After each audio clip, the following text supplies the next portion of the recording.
My name is Giegerich. I work at Initiative in Innovations, and I started my career actually as a radio DJ. I actually worked as a commercial radio station, at a commercial radio station in Providence, Rhode Island. Anyone from Rhode Island in the room? Anybody? Yeah, that's what I thought. It's not part of Massachusetts, I do assure you. It's actually in New England and a separate state entirely.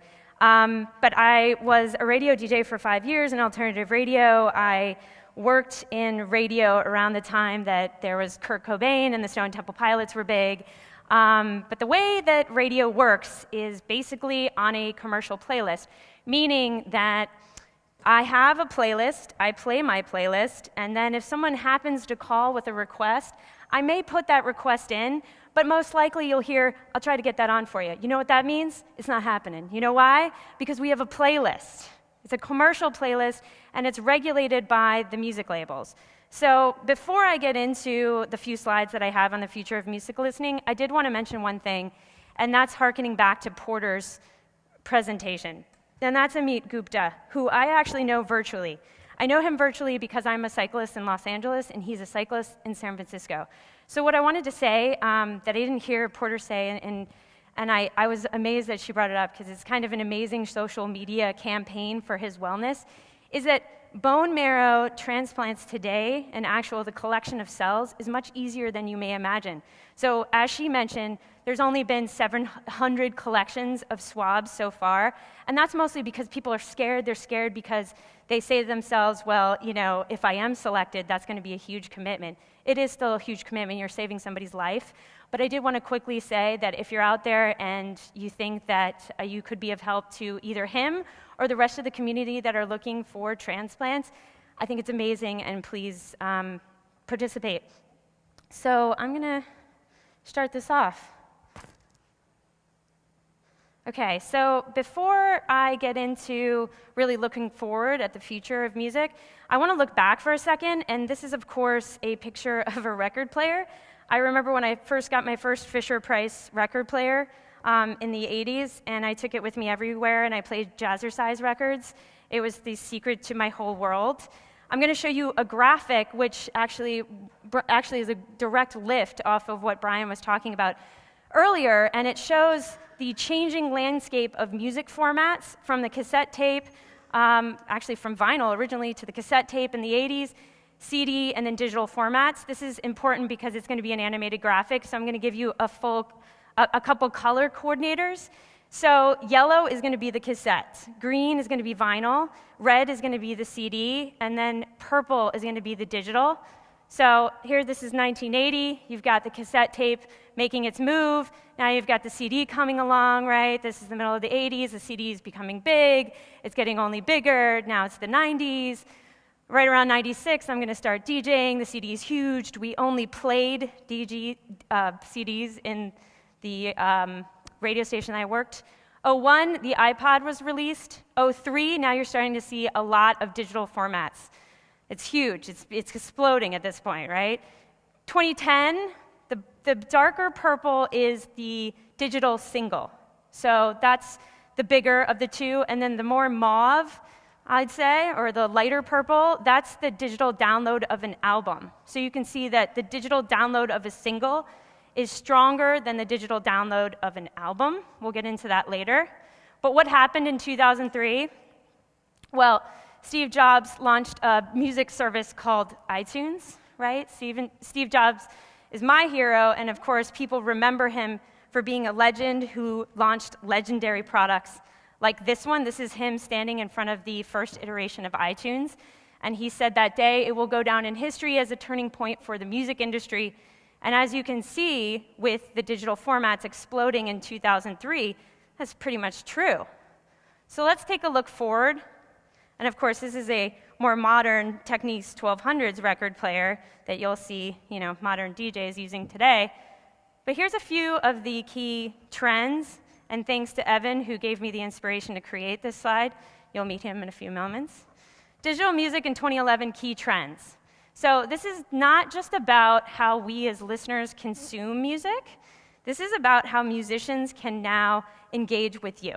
So on the top left, new ways to listen. This is from a band called OK Go.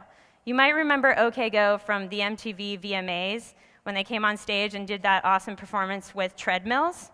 This is from a single called All Is Not Lost. And if you've engaged with this, what's happening here is created for HTML5 on the Google Chrome platform. What you can do is go on and type in a message of your choosing. And when you do that, this video customizes to your preference. So these are actually, you probably can't see this, these are actually human beings that contorted themselves into this text, all is not lost. So say I want to send a message to my friends in New York, I want to say I love you, they will conform into the I love you and I can send that message to them. So this is about a new way to experience a music video. It's a new way to consume music. Another example is Bjork, who released an application for her most recent album in August. It's an application that allows you to interact with her songs almost like you're playing a game. So that's a whole new way of listening to an album. In the middle there, the listener becomes the DJ. I'm going to get into this in a second, but this is from a service called Turntable, which allows you to become the DJ. What you're looking at is a scale. So on the right is, I think that's awesome. On the left, that's skip that ABBA song because I don't like it. And if enough people skip that ABBA song, then enough people name that song, it skips it, right? So the audience is controlling the music. On the right, there's album sales shrinking, singles rising. You already saw that, but why is that happening? With iTunes in 2003, you had a new business model. The business model was buy a song for 99 cents, so I could snack on little pieces of an album, and I was incentivized to buy a few songs rather than buy the whole album. Well, it's a completely different model shift. For the first time when Spotify came on the scene, I listened to Johnny Cash's Folsom Prison album from cover to cover. And I thought to myself, this is the most amazing story I've ever heard in music, and it made me realize how we do not interact with albums today because musicians are also incentivized to this structure. So things have changed to the single, but perhaps with services like Spotify and others that allow you to have the whole album for free, they might shift back. And finally, on the bottom there, music is social. Music has always been social with MySpace and Facebook, but as of the most recent Facebook conference, Mark Zuckerberg announced that Spotify would be fully integrated into Facebook. What does that mean? That means when you go to your news feed, you can see in real time what all of your friends are listening to. So you can not only see what they're listening to, you can comment on them, you can say, geez, Tom, why are you so obsessed with LMFAO? So those are the key trends for 2011. I've defined 4 key categories for online music consumption. There's a lot of services out there. I'm sure your heads are spinning around in terms of what you go to, where you listen to music. So I've looked at pretty much all of them, and I've defined them into 4 main categories. One is free on demand. So how many people in the crowd have used Spotify? Show of hands. A lot of people. So you know that this is basically a service whereby you can go find any song you want and listen for free with ads. If you want to pay, you get an ad-free experience. You can create a playlist. You can share the playlist with your friends. That's free on demand. 2 is music personalized on autopilot. And as soon as Kim from Pandora comes on stage, she can talk a lot more about this. This is the redesign of Pandora.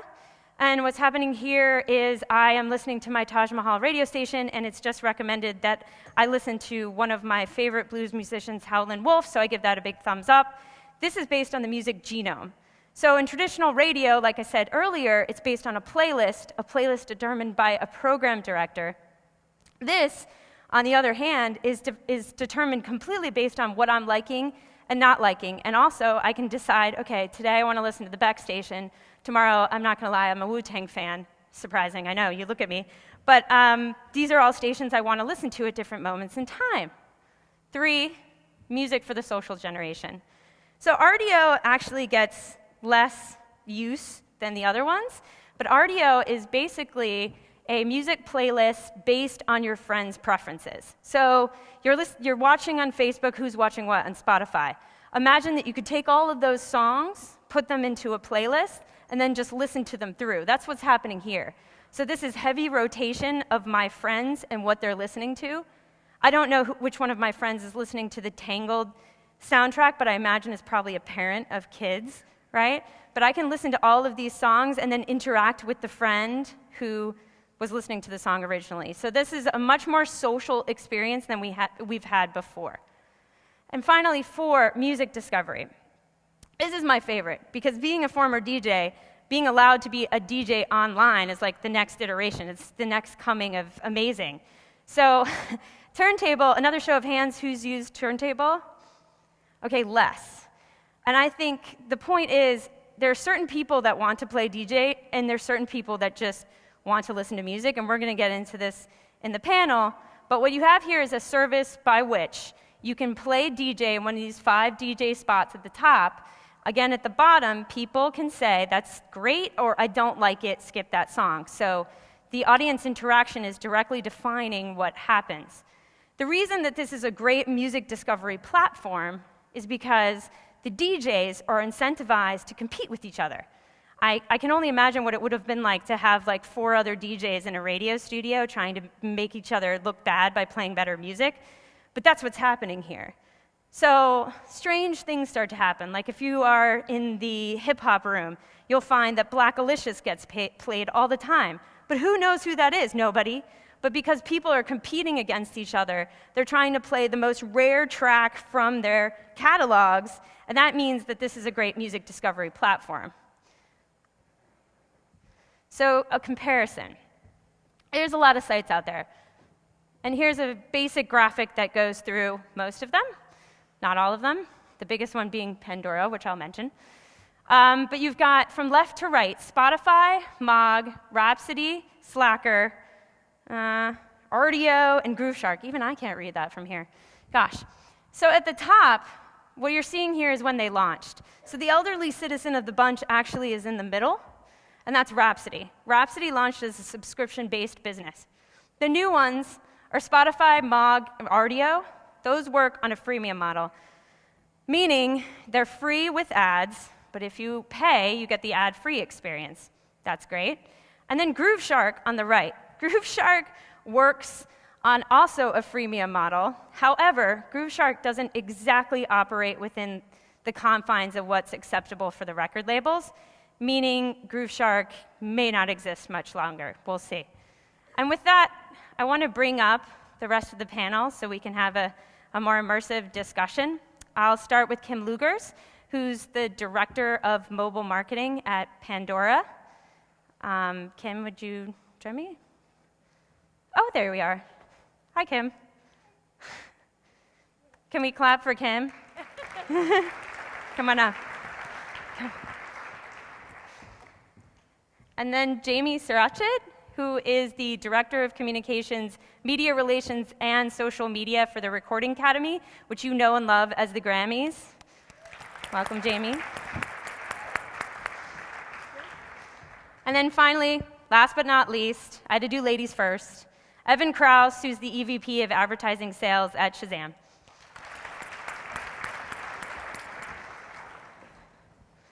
So I guess I have to stand and lord over you. Yeah, is that weird or awkward in any way? Because I hope it is. So let me start with you, Kim. So we've got, between Pandora and terrestrial radio, these are 2 kind of differing business models. With your redesign, how do you think the terrestrial radio model and the online personalized radio model compare? There's a lot of different ways that it compares. I think the easiest, and we'll just kind of condense it down to the one, is just the people love listening to music, right? And 80% of all music listening is actually radio. That's what we know. This Arbitron has been telling us that for years. So this love and desire, I think Brian actually had a slide on this, is that radio listening is here to stay. It's just the way that consumers are consuming that radio is slightly shifting, and that's all based on consumer behavior. So it's the same, it's just a little different, I guess. And Jamie, how do you feel like the record industry as a whole is accessing these new online, be it the more social version that I know you and I have talked about more? How are they really digging in with these new platforms and allowing consumers to listen in new ways? Well, I'll answer that in 2 bites. First, obviously, we have marketers and agencies here, so I can talk from the brand side a little bit. And then I can also talk about the music industry side. At the Grammys, we feel a heavy, heavy responsibility when it comes to this particular subject matter because we're a membership organization. So we're not only advocating for artists' rights and making sure that our artists, our producers, engineers, singers, songwriters, that they all get paid fairly, that they're compensated for their art, but also a responsibility to our music fans.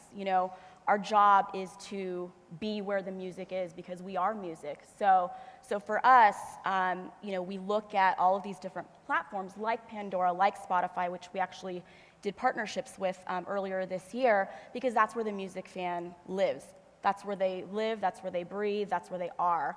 So, an example with Pandora, we actually did a partnership with them earlier this year timed to the 53rd Grammys.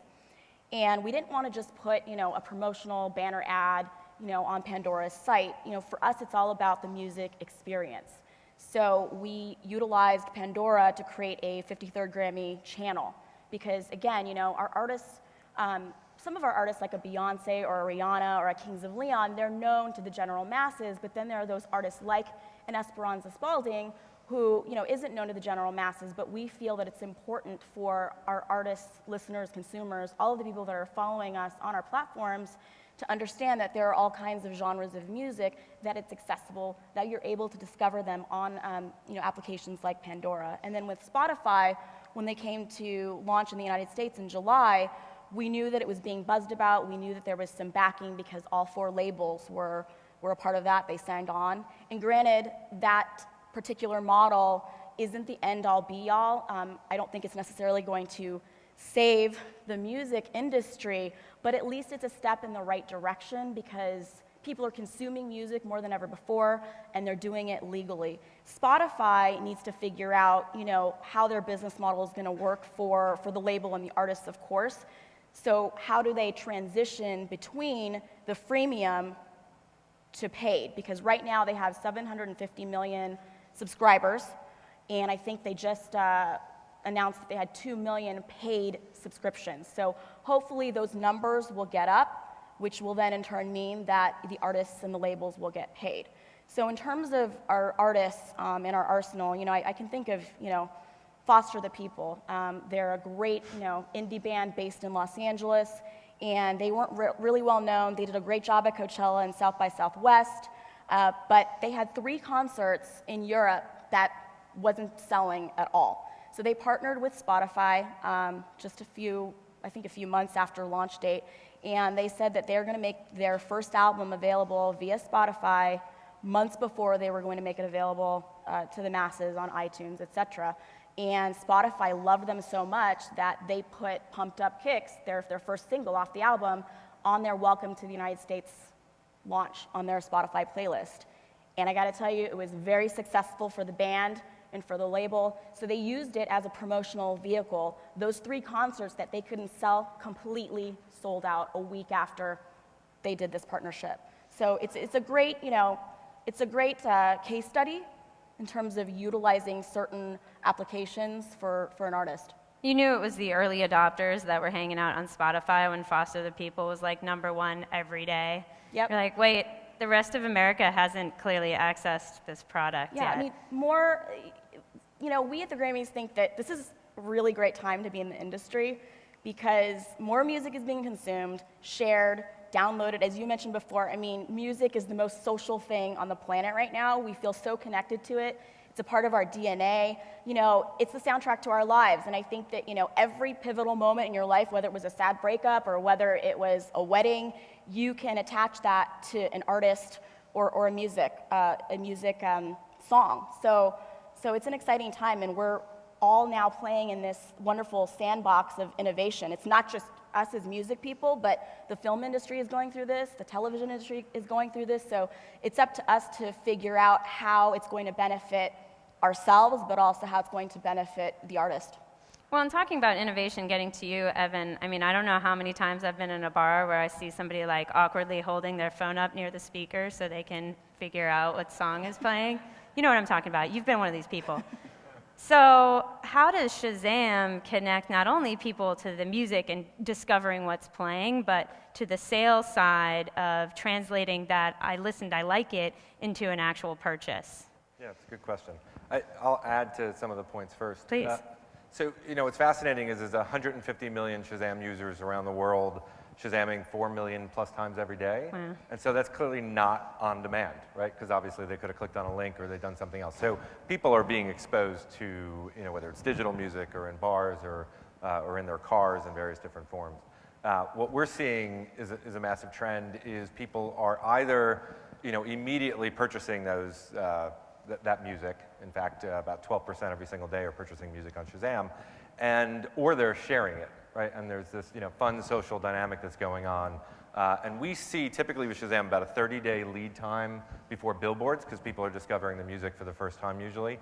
And what we see is the social trend kind of captures above that, right? And we start seeing people sharing it, and then the social trend, they continue to grow, and then it hits the billboard sales charts. So it's really, I think, changing the game. Particularly in the last year, we see social as a much bigger Well, and part. you guys are one of the #1 refers into iTunes, right? Yeah, we are in mobile, we're the #1 and one of the top. So you're pushing, for lack of a better word, an S-ton of music into the iTunes platform. So you're clearly selling a lot. Yeah. It's not just about the discoverability, because frankly, when I first heard about Shazam a long time ago, I thought Shazam was only going to be a music discovery tool and that it would never translate into sales. But fascinating enough, a lot of people are purchasing music off of your platform. Yeah, 200 million a year, 7% of the digital space. So nobody. Actually. Pretty Yeah, much. so what did you Okay. call it? Yeah. S-loads? S-load. I'm Yeah, trying yeah. to dumb it down for the iMedia community. Not dumb it down, but keep it PC. At least for 5 more hours. Yeah, or for whatever. 8 more minutes, I think. But going back to the whole single versus album, do we think that will continue? Then this is really for all of you, that model will continue, that singles will be on the rise and album sales will be on the decline, or is this going to shift around at some point? I think with the advent of discovery of music, and especially with Spotify, I think that it will come back around because you're able to consume many different singles from your favorite artists, and then if you become a super fan, for example, I'm a Jay-Z, Kanye fan. My love of the music, Watch the Throne was the last, big album. It got, critical reviews, but because I'm able to access their whole history, I've now become a super fan, and I just paid $275 to see them in concert. The other thing is, I'm a Kings of Leon fan, so I'm going to buy all of their concert tickets. I'm going to buy the merch. I'm willing to, because I have a passion for my favorite artist, I'm willing to support them so that they can continue making music. So I'm going to buy that album. I think there's still going to be a niche market for those super fans. They will purchase the album. They will download the album. That's my take on it. I'll add 2 points.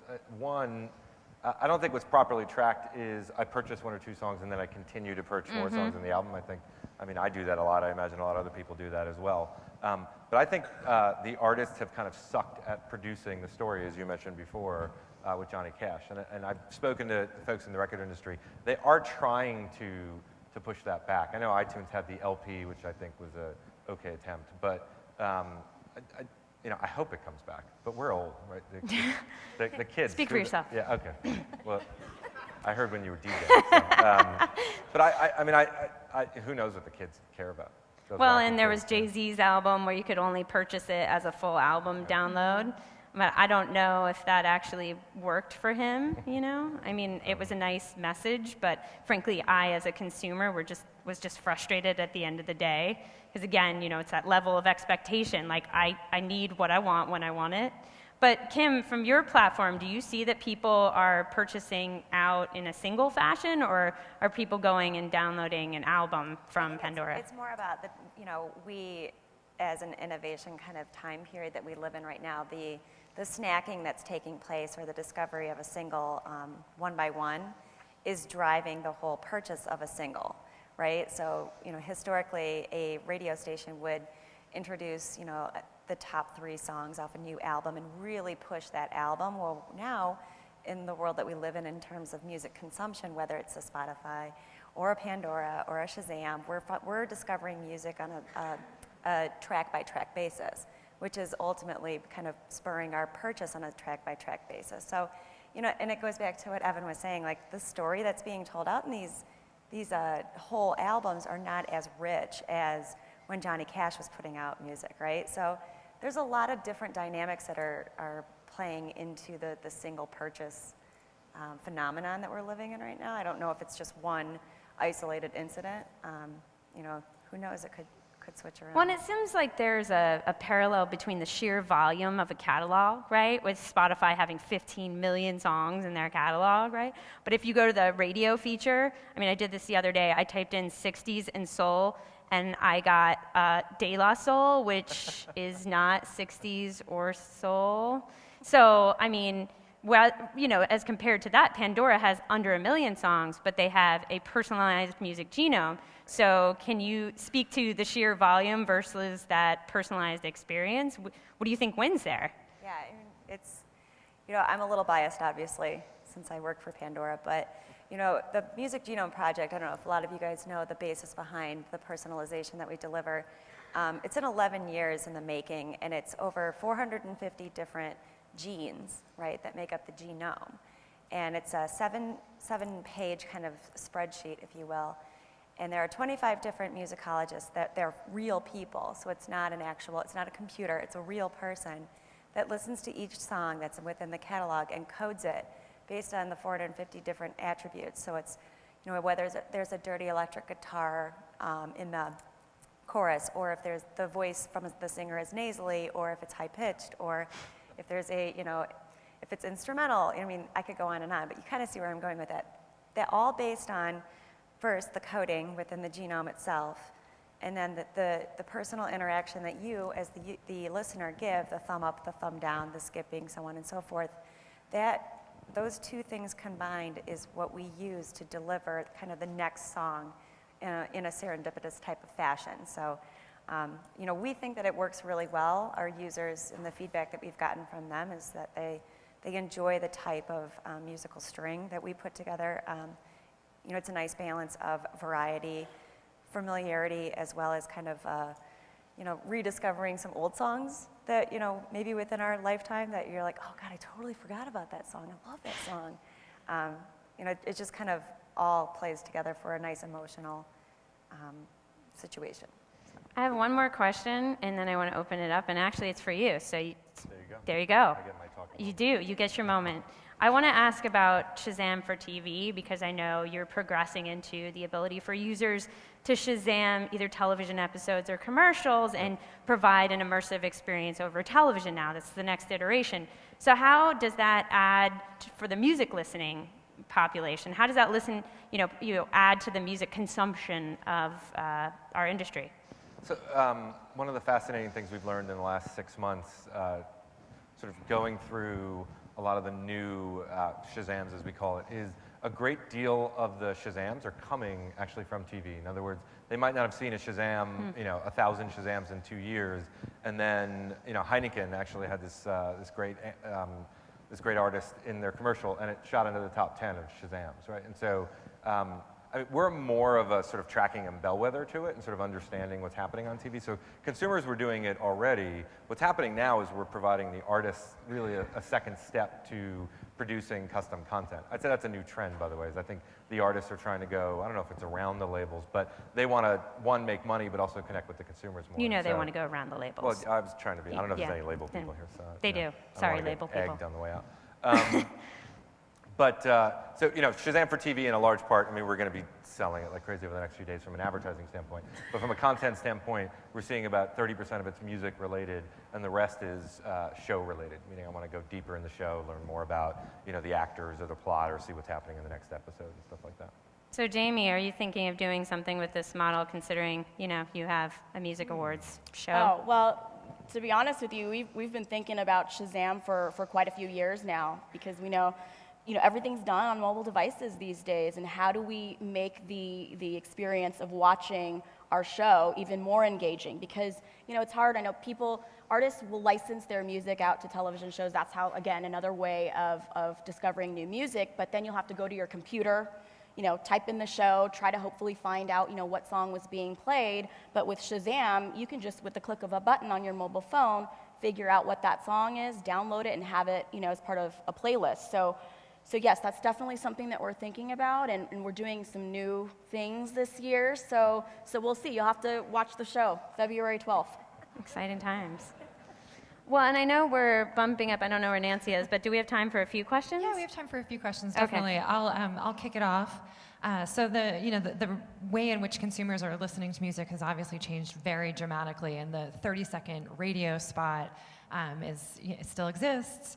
But within these different environments, how are marketers innovating with their message and their connection point to consumers? I mean, I can take that one from a Pandora perspective.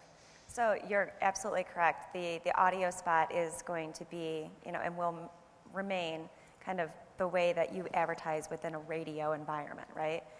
The difference now with all the different new services that are out there today, like Pandora or iHeart or Spotify, is the companion of a visual ad and the ability to kind of click for more information and go a little bit deeper. So like the way that Evan was talking about how folks that are now consuming television or have this desire to go deeper with some of the ads or some of the content that they're being delivered, the same goes for the audio ad in radio in that type of environment. So I'm thinking that this visual companion is opening up this pipe to deeper experiences. I love Pandora, and I probably get hit for saying this, but I just want to remind people that a video ad in a Pandora environment sometimes may not work. You know why? I'm going to explain to you. I'm going to break it down. Because I'm running when I'm listening to Pandora. So I would also, this is my suggestion, and I love Pandora. I listen to it every day.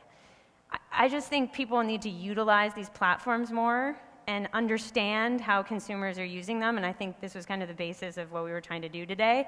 Once you do that, you can intrinsically weave yourself in the platform, but you need to understand how people actually use it. Don't kill me, Kim. That's okay. That's okay. I'd add, I think a trend we're seeing in all advertising, largely driven by digital, is getting people's attention and then asking them to go deeper. So, play the 15-second, and then if I'm interested or I want to go further, either saving it for later. I think there's some cool companies doing that. We do that as well. But and then going and having a 3-minute experience versus a 30-second experience, which we only struggled with for the last 20 years because we had to. So. Hi, my question relates to artists. One of the companies that I know of is called TuneCore. It allows local artists to publish there and join the ecosystem without having a lot of money. One of the artists is Luegers. I got to host one of his events. We sold out 3,000 people. What are your companies doing to try to get companies like TuneCore kind of into this game? Because this particular artist has been on #1 iTunes and now is being distributed through Target and Walmart, whereas if TuneCore didn't exist, this might not have happened. Are there different things that you guys are doing to help out the smaller? I know. I guess if you guys want to speak into that.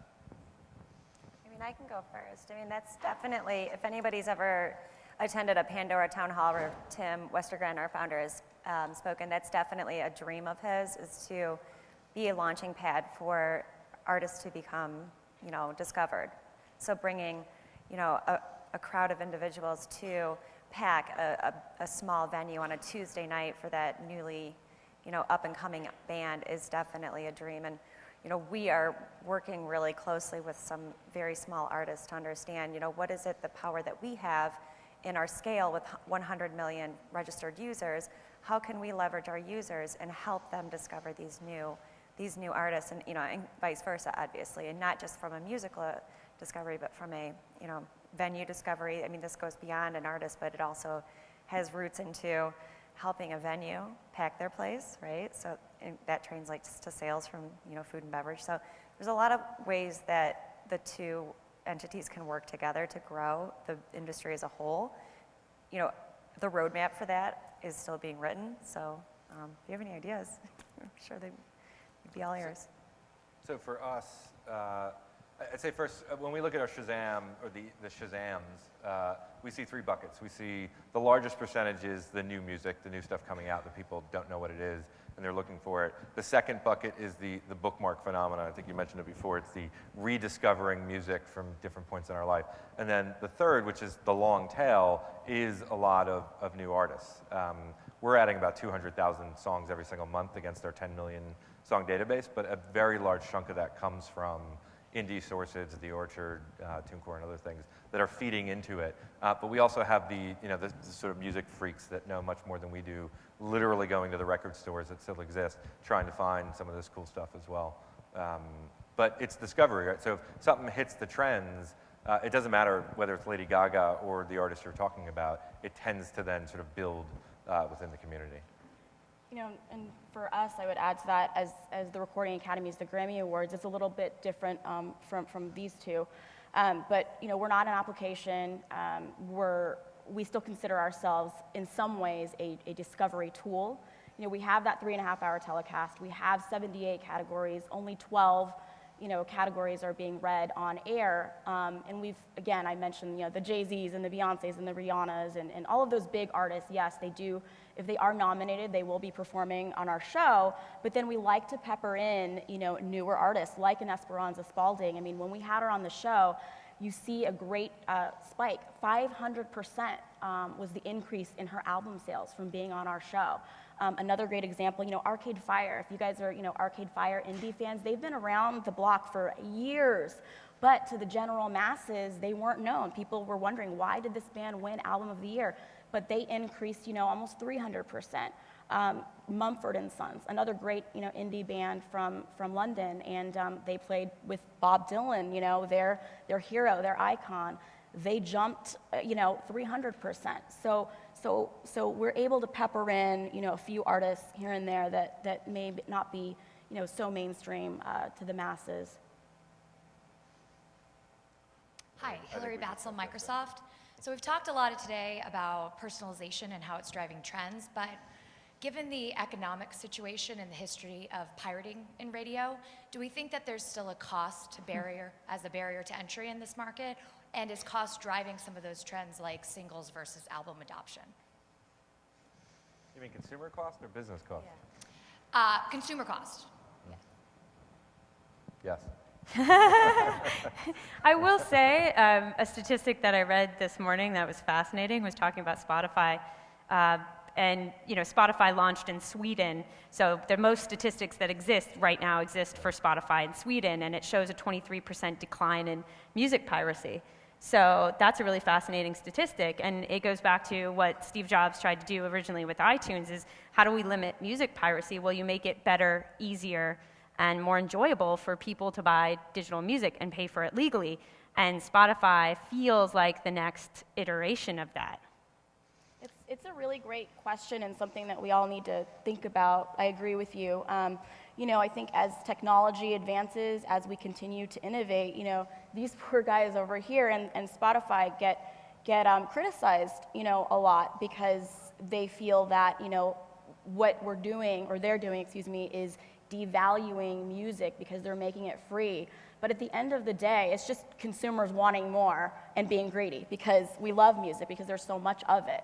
So I think there's something to be said about, you know, making it accessible and available and legal. So again, I don't think it's, you know, the end-all be-all. There's one holy grail answer, but it's a step in the right direction.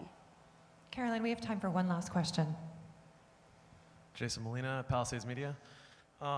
With the advent of Spotify and Pandora and the other revenue sort of generating sources, do you think that the level of compensation for the record labels and the artists will ever reach the levels that it was at its peak? Or do you think it's a permanent contraction? I mean, I know we're certainly paying our fair share. But then, you know, I think that the more that music that is consumed, I mean, the artists and the songwriters, they deserve to be paid for their talents. You know, that's something at Pandora that we feel very strongly about. Whether, you know, it almost put us into bankruptcy 5 times over. It's something that we think is really important because the artist and the songwriter is at the core of the experience. They're the ones creating it. So, you know, it's my hope that everyone would have the same type of payment model. But as, I don't know if a lot of you guys know, the regular terrestrial radio stations don't have to pay the same level of rights and royalties that a streaming service does. So, you know, maybe one day that legislation will change and the payment will increase for them. But until then, Well, and the way that you structured your deals versus, iTunes also has an interesting structure, then they took a hard look at how Spotify was paying out per song. And as much as I love Spotify, the minute I read that, I felt really disturbed because on a song-by-song basis, what the musician actually gets paid, and now we're talking on aggregate, right? And it works on a free on-demand across the entire board. But if you look on a song-by-song basis, what they get paid is pretty disturbing. So I think, if that doesn't work out, that people are paying for the service like it did in Sweden, the record labels are going to start to pull back and say, whoa, this is not okay. Sure. But I think this is the trend. First of all, it's a matter of distribution of money, not that there's money there, but the artists make no money on music anymore. Absolutely, like they don't even consider it. They consider it a discovery platform, and they focus on what has traditionally been the biggest money makers, which is the concerts. But this is also why they're looking to get into the content business. I mean, I imagine a ton of you in the room has actually spent money sponsoring the tours, or actually, you can buy an artist for the year, and that is a big area we're seeing. I think over the next 2 or 3 years, that's going to become probably the second or third revenue stream for an artist. They're not going to make money on music, and they're already, Pandora's paying most of its money towards licensing fees, which is, luckily we have none, so we're happy with that. Buy more ads. And we know the music fan is willing to pay. And I go back to Radiohead. Back in 2007, in Rainbows, they just parted ways with their record label, EMI, and they self-released their album on their website, and they said, here's our album, it's great, pay what you think it's worth. And do you know how much they made? $10 million. $10 million. So, and that's before they made it available to iTunes and everyone else. So again, make good music, make great storied albums, and people will pay for it. They'll go to the concerts, they'll buy the merch. I think that's a good ending note. Make good music and pay for it. So with that, I want to thank the panel. Thank you. Thank you so much, Caroline, Enjoy your Evan, lunch. Jamie, and Kim. Thank you very much.